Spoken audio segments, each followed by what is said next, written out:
Okay, good evening everyone. So, welcome to our recorded discussion of this topic, the Republic Act 4688, also known as the Clinical Laboratory Law in the Philippines. Okay? As you know, recorded video lang po tayo kasi hindi talaga kaya ng lungs last week as I was sick, no? Hindi talaga kaya magsalita ng diretso-diretso. So, ngayon, hindi naman din kaya the usual na, 'di ba, diretso-diretso ka magsalita. Pero at least na medyo kaya-kaya na. So, let's start. Okay, motivation. Baka nakalimutan nyo lang, lalong-lalo na malapit na yung prelims. Future medtechs are not made overnight. They are built through hard work, perseverance, and countless hours of study.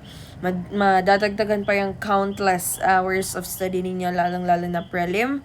No? So, one day your name will be followed by RMT. So, just keep going.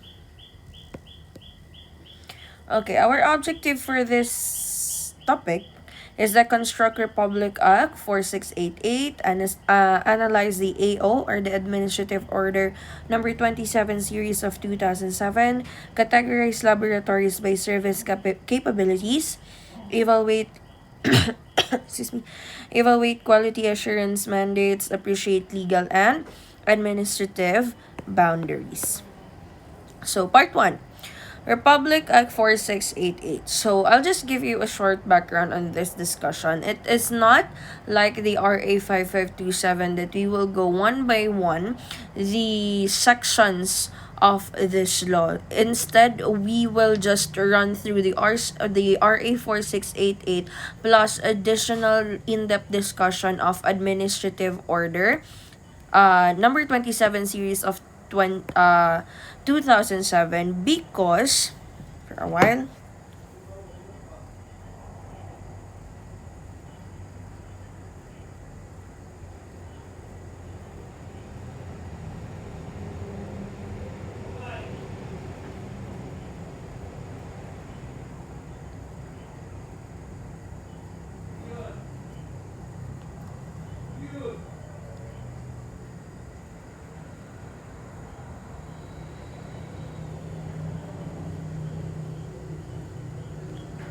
okay, sige. To continue again, not likely the RA 5527 na discuss natin yung per section ng RA 4688 because your RA 4688 was enacted in 1966, okay? Tapos yung AO number 27 series of 2007 ninyo, it provides the detailed rules for implementing RA 4688. So kung baga, yung legal basis natin or yung mother law natin is the RA 4688. Pero yung nag-implement nun or yung mga detalye, paano natin i-implement yung RA 4688 ay nakasulat sa inyong AO number 27 series of 2000 7. So, yung RA 4688 natin requires clinical laboratories to register and to obtain license. Ganun lang yun kasimple. Pero, sa AO 27 natin, it specifies the licensing process, standards, personal requirements, equipment, quality assurance, inspection, sanctions, so on and so forth. Yung overall system natin sa isang laboratory. Okay? So, the Clean Lab Act of 1966, the original backbone law enacted by the Philippine Congress on June 28, 1966. Kailan ulit? Yung, natin, yung 5527, that's June 21, 1969. Okay, so, same month lang sila, mga 3 years apart lang sila, pinatupad, no? It sets the bare minimum legal baseline that cannot be changed unless the Congress passes a new law. Hindi naman new law yung administrative order. It's a support or implementing rules of RA 4688. So up until now, wala pa namang law na bumabago sa RA 4688. So core statutory, as I've said, the Clean Lab Act of 1966, and it is strictly illegal According dito na batas, ang core rule niya, it is strictly illegal to operate or maintain a clean lab in the Philippines without securing an annual license from the Secretary of Health. Okay, so yun yung parang main point ng batas na ito kung bakit ito ginawa, no? It maintains or it regulates the laboratories in the Philippines that it will operate under a certain standard and under a certain law. Okay? So, iba pa rin yung merang license, yung isang laboratory kasi alam mo na sumusunod siya sa standard kung ano yung nakasaad ng Secretary of Health such as organizations such as your DOH, no? Sumusunod siya. So, alam mo na ang mabibigay sa inyong pasyente, hindi lang sa medtech, no? Kundi pati sa pasyente nyo is quality and accurate, no? Kasi, again, kagaya nga ng sinabi ko doon sa ating RA 5527, there are some laboratories, especially in Metro Manila, that operates without a license, no? Kaya be careful kayo ng ganun. Then, primary objective, again, to regulate laboratory testing to ensure public safety. Kasi yun naman yung goal ng lahat ng profession under the health and sciences, to ensure the 100% public safety. Ito yung isang similarities nila sa RA 5527 kasi sa 5527 strictly pathologist. Dito naman sa 4688, the law dictates the clean lab must be under direct administration, direction and supervision of licensed physician. Specifically, anong physician po yun? It's your pathologist. Okay? Specifically, siya po yun na licensed physician. Specialization, the physician must be specifically qualified in the laboratory medicine. The physician's regulatory authorization from the Secretary of Health must be updated and renewed every single year. So, hindi ibig sabihin na yung kunwari ako naging physician at saka ako yung nag-head ng isang laboratory, okay na yun siya. Basta kay registered na tayo sa DOH, pwede na yun siya. Hindi po. Kailangan i-renew natin every single year sa Secretary of Health or sa DOH. LTO means license to operate. If a laboratory does not have a qualified authorized physician in charge, its license to operate will be legally denied or revoked. So, hindi po pwedeng mag-operate yung isang laboratory pag ang head niya ay hindi isang qualified physician.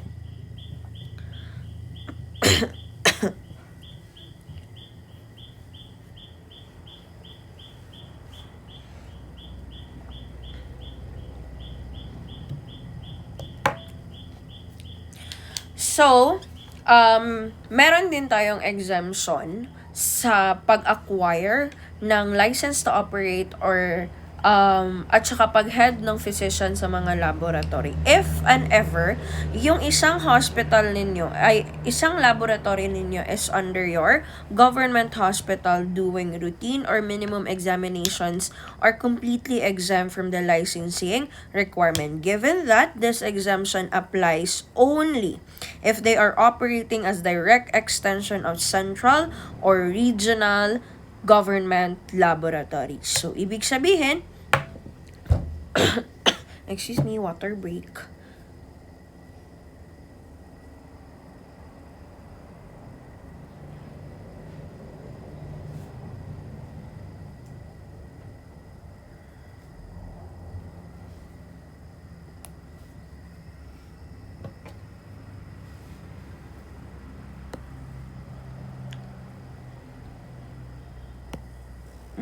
Sorry.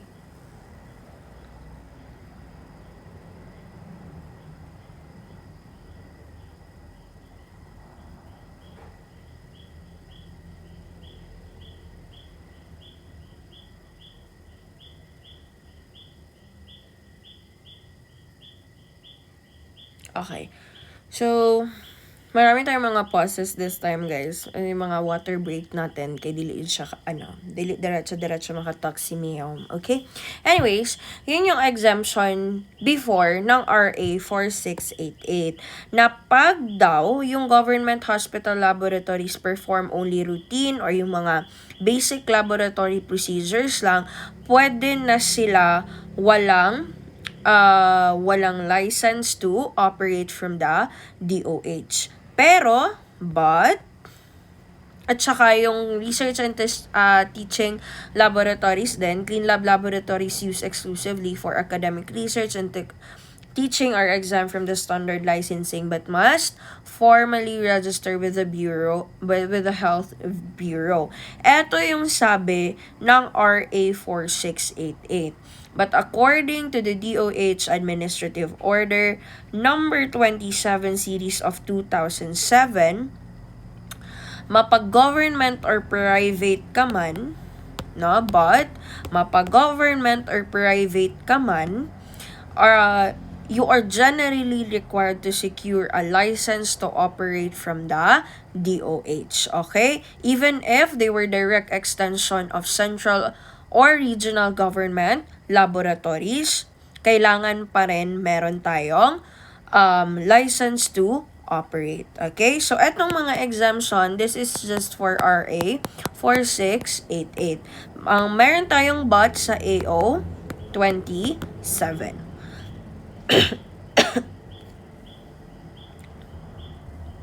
Next, enforcement and criminal penalties.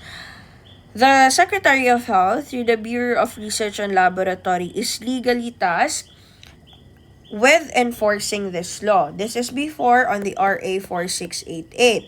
Now, sa AO 27, it's your DOH. Okay?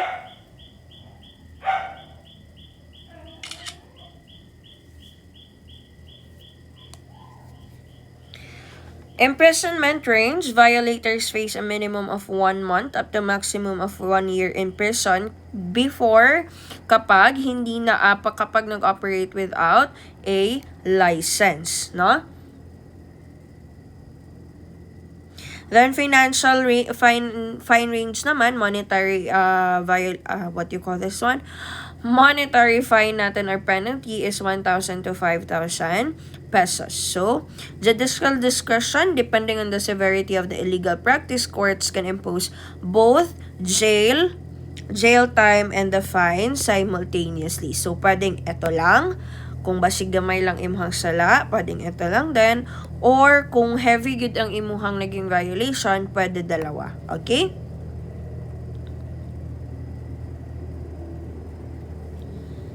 Part 2 na tayo. So, that's generally the implementations, rules, and regulation of your RA 4688. So, ngayon naman, proceed tayo sa AO 27 series of 2007 or paano niya ba binago ang pag-implement ng ating RA 4688. Okay?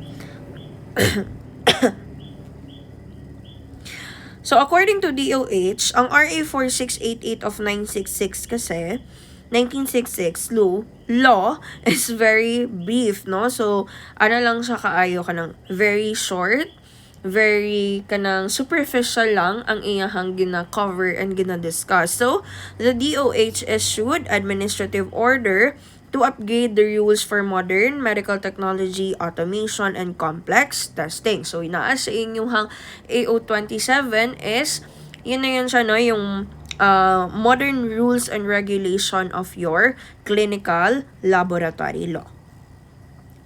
So, ano nga ba yung focus nila or ano yung reason nila bakit nila in-implement yung AO 27? First and foremost is a while.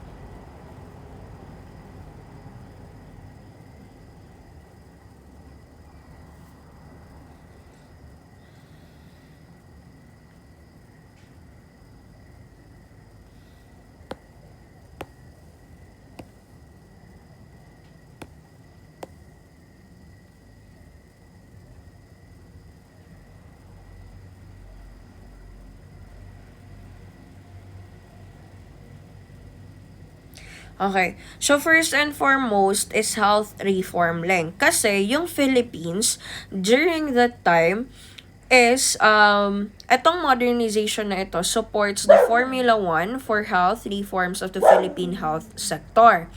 So, ano nga ba yung Formula 1 natin for health? The Formula 1 for health is the DOH strategy to improve the country's healthcare system by strengthening the first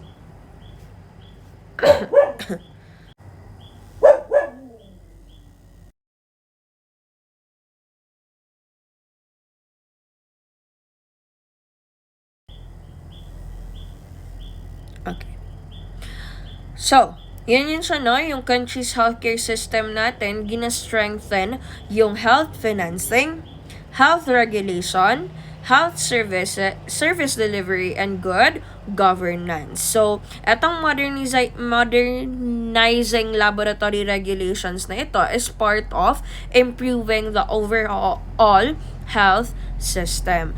Again, in-implement nila yung AO 27, 2000, series of 2007 to promote the program of DOH called Formula 1. Yung goal ng Formula 1 is to improve the overall healthcare system of the Philippines. Okay? So, part yung AO 27 or nag-support yung AO27 sa program ng DOH na Formula 1. Okay? So, second reason naman nila is updating outdated rules natin. So, as you can see, 1966 pa po, no, pinatupad yung RA 4688 natin. So, this administrative order was was signed in 2007. So, yun yung mga designed to phase out outmoded guidelines to adapt computerized diagnostic gear. And lastly, is there focus on the quality so that it ensures the poor communities have access to highly accurate, precise, and affordable laboratory testing.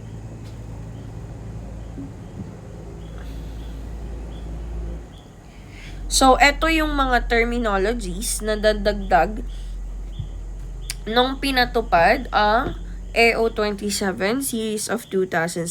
So, isa dyan is ang critical values natin. By definition, life-threatening laboratory results or panic values that require immediate, urgent notification to the physician. So, for example,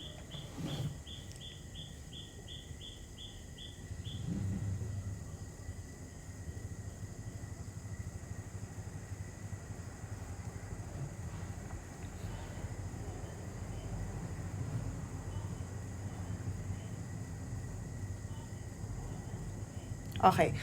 Critical values natin. For example, dengue. So, ang ginahanap natin or ginaano natin sa dengue, most likely gina-target during testing is the platelet count, no?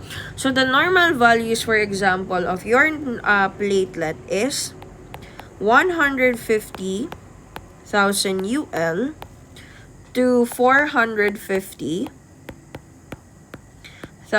UL. Now, if and ever yung patient ninyo is natamaan ng dengue and the platelet is already less than 20,000 UL, this is now what we call a critical value. Kasi, pag less than 20,000 UL na yung platelet ng patient ninyo, ibig sabihin, meron na siyang high risk of spontaneous bleeding. Kapag naman, sumobra ng 1 million per UL ang kanyang platelet, ibig sabihin may risk na of blood clotting ang inyuhang patient. Okay? So, this is the normal range. Kapag bumaba at pag sobrang bumaba at sobrang tumaas naman, yun yung tinatawag natin na critical value. That's na mura siyang panic signal to our physician, no? Panic value siya sa atong physician nga wala na namao ang atuang patient. Okay? Ang STAT test naman is emergency test that take absolute priority and must be processed and released within 1 hour. So your STAT test, STAT means statim. In English, this is I think, if I'm not mistaken, this is a Latin word. Statim is a Latin word that in English it means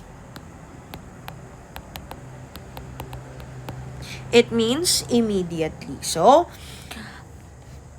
ibig sabihin, when you say stat, kailangan yung process natin, yung sample natin, ma-process and release within 1 hour. Okay? So, sa laboratory, if na ay 100 kabuok nga ihi naglinya dira, need ni mo i-process pero na ay niabot nga sample na. For example, for operation or naa sa table ang imuhang patient, stat siya. Ibig sabihin, pasagdisa ng 100 dira kaihi, unaha sa ang gipadalagikan sa ER. Okay? So, ganun yun siya. Dapat top priority talaga natin. If nagakaon pa ka, unya na lang ipadayon ang imuhang lunch, i-process sa ang sample. Okay? Ganun po yun, ka-importante ang stat sample. Ang routine test naman, ito yung pinaka-basic at pinaka-common diagnostic panels with standard processing and non-immediate timelines. For example, urinalysis, fecalysis, no, standard CBC, yung mga ganun. Yung parate at usual na natin na ginagawa sa laboratory. Ang ECAP naman is the External Quality Assessment Program where labs must test unknown sample panels to verify their diagnostic accuracy against a national reference baseline, or this is what we call now the NRL, or the National Reference Laboratory. So, every section in the laboratory, as you know, meron tayong 6 section. Every section in the laboratory, meron tayong iba't ibang hospital na pinabadalhan ng sample or meron tayong iba't ibang national reference laboratory.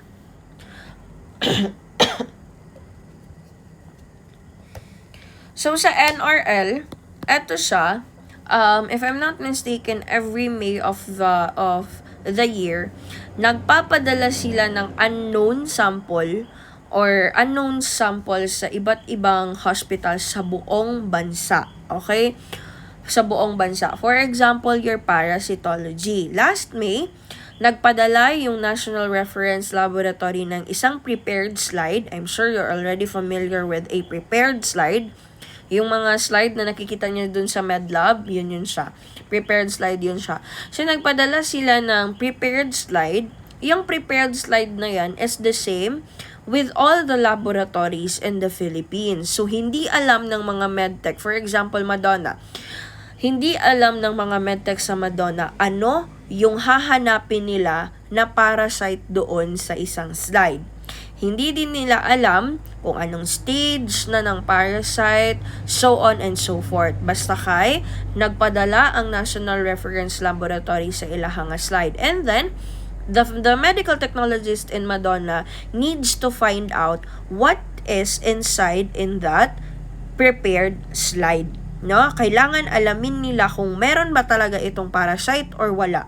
Kung meron man na parasite, ano yun na parasite. Okay? So, they need to know and they need to figure out kung ano yung pinadala ng National Reference Laboratory.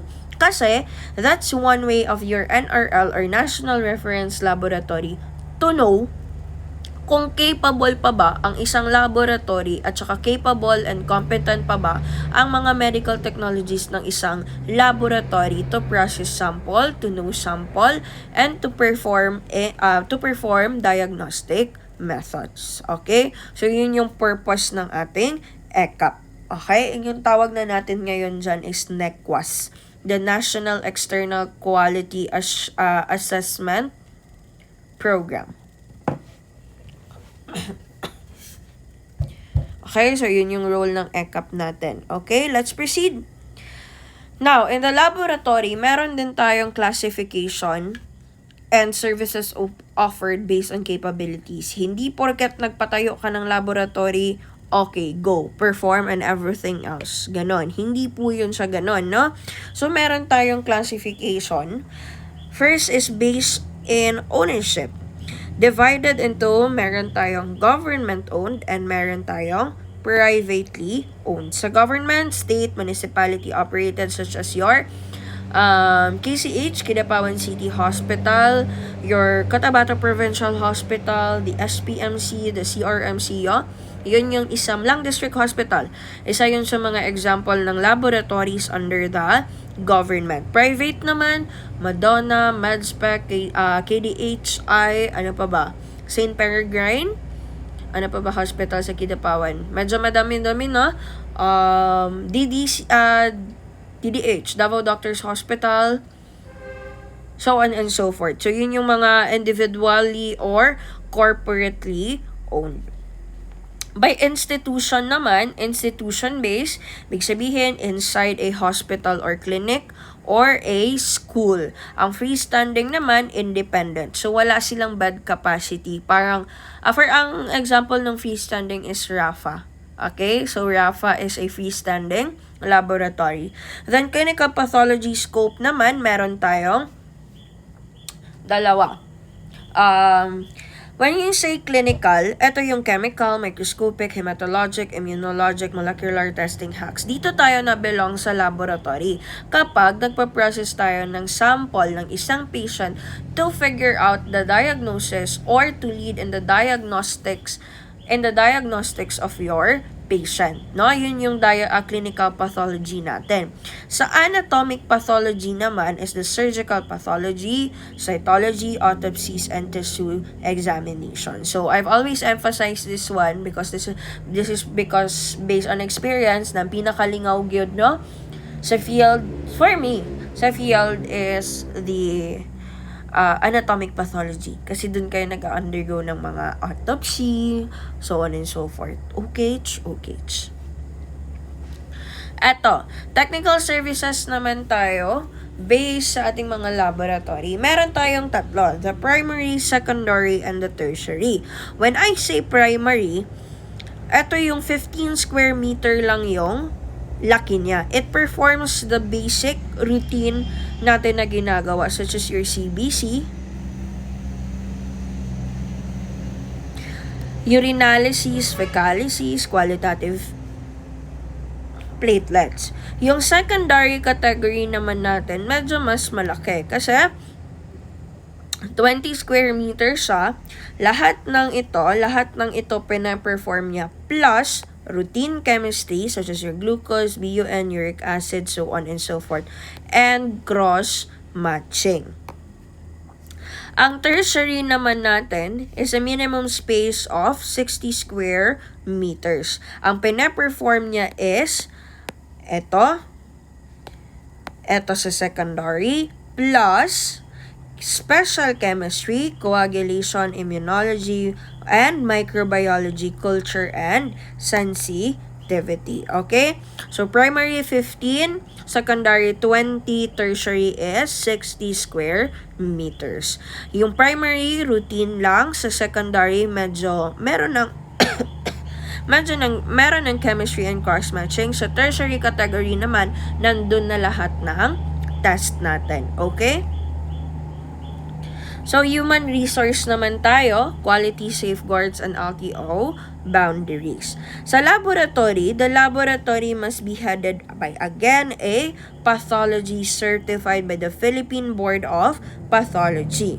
Ang dual track QA naman, pag sinabay mo yung internal and external quality program. When you say internal, ito yung usually ginagawa natin sa laboratory, such as controlling your machines,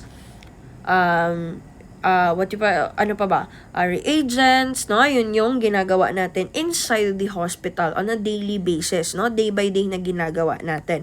Yung ECAP naman, as I've said, is yung ginagawa ng National Reference Laboratory. So, benchwork must hire an adequate safe number of registered medical technologies relative to the daily test workload. Hindi po yung tertiary hospital ka pero imong medtech duha ra ka buok, AM ug PM lang. Hindi po pwede, no? Kailangan multiple medtechs din ang meron kung heavy naman yung workload. Pero dapat papatol pa rin sa competitive salary. Okay? Dili mo sugot sa Gmail. Okay, signatures. All final report must carry the names and signature of both the performing medical technologies and the supervising pathologies. Pero in the hospital, ano na to, what you call this one? Naka-e-signature na yan sila or e-generated kasi hindi naman everyday nakikita mo yung pathology sa isang laboratory. Minsan once a month, once every 3 months, ganon. Pero ito yung pinaka-importante, kailangan nandun yung name and signature ng isang medical technology sa result ng pasyente. Okay?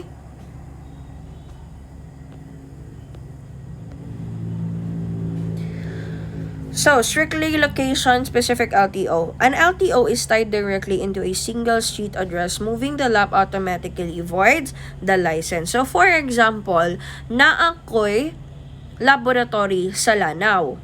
Okay na, perfect na ang demographic dito sa Lanao, no? Daghan kong customers, ganito, ganyan, pero nagtaas ang renta. Nag-decide ko nga ibalhin ako sa Sudapin. No? Pagbalhin ako sa Sudapin, will it need me to apply again for a license? The answer is yes. Kasi yung lisensya ko nakalagay doon Barangay Lanao, Kidapawan City. Pag nilipat ko yung laboratory ko sa Sudapin, I need to get another license specifically naga-indicate siya or indicating na yung laboratory ko is nasa Barangay Sudapin. Okay? Kasi kahit may license ako dun sa Lanao pero naga-operate ako dito sa Sudapin, my laboratory will still be considered as illegal. Illegally operating without a license. Kasi ang titignan ng DOH, laboratory man ni sa Lanao, nganong wala may laboratory dire? Naaman sa Sudapin o panguha og again og license nga naa sa Sudapin. Ganon yun siya, no? So, dili po transferable to other areas ang imuhang license.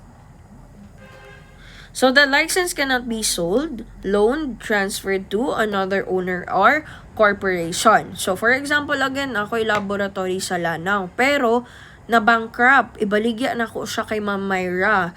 No, sige, tapos, okay na ma'am, ganito, ganyan, ilisan lang na to ang ownership, ang titulo sa laboratory. Pwede na siguro ni. Pero ang license to operate is nakapangalan pa rin sa akin. No, so, sabi ko, ay ma'am, may palitan na lang po ako ang license. Hindi po yun siya pwede, no? Pag si Ma'am Myra na ang owner ng laboratory, tapos sa akin naka-license, illegally operating pa rin po yung laboratory. Kasi si Ma'am Myra na yung bagong owner. Kailangan naka-lisensya din sa kanya. Again, it cannot be sold, loan, or transfer to another owner. Okay? Mobile units naman tayo. Meron tayong mga mobile units, lalong-lalo na pag freestanding. Okay? Yung mga collection vans, so on and so forth. Pwede siya, allowed siya by DOH given that it is only permitted to operate within 100 kilometer radius of their license based on their main laboratory. So, again, pag nakoy laboratory sa Lanao, iyahang 100 kilometer radius is naa lang sa poblasyon, dira sa mega market, dira ra ko pwede maglibot-libot, or kung pa diri sa side sa Pikas, kutob lang Balindog, dira ra ko pwede maglibot-libot. Pag mulampas ko og makilala, hindi na yun siya pwede. Mapapagalitan na po tayo ng DOH. Okay? Again, 100 kilometer radius. Providing any fake or altered data on inspection checklist result in an immediate suspension or total revocation of the license. So, kung imuha lang gi ChatGPT ang mga license sa imong laboratory, pag inspect sa DOH, mao imong gipakita. So, that's already a false statement. Or kung nag-forgery ka og mga perma, so on and so forth. Okay? For a while, water break.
Okay, so that's basically our RA 4688 and the Administrative Order number 27 series of 2007.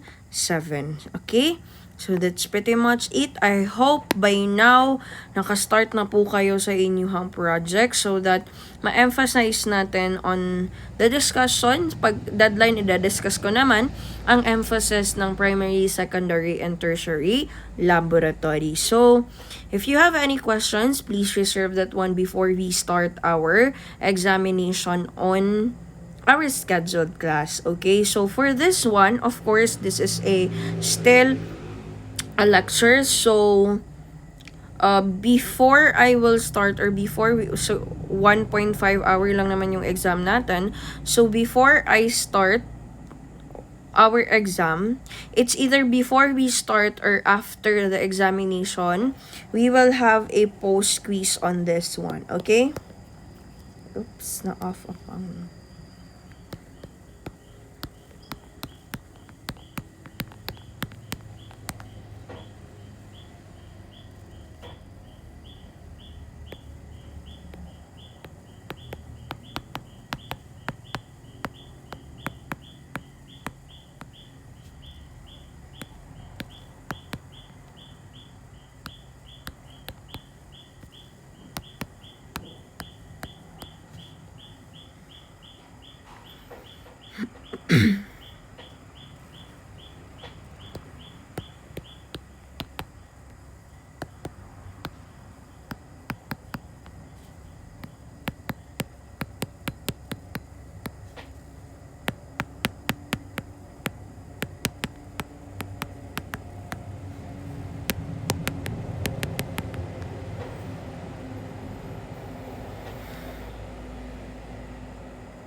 Okay, so that's pretty much our announcement for the RA 4688 and AO 27 2007. The source will be solely from this video. So kung sa kong giyaw-yaw dire, unsa kong gi-present, maupod ako ang i-post quiz to make sure na gitan-aw ninyo ang recording. Okay? Sige.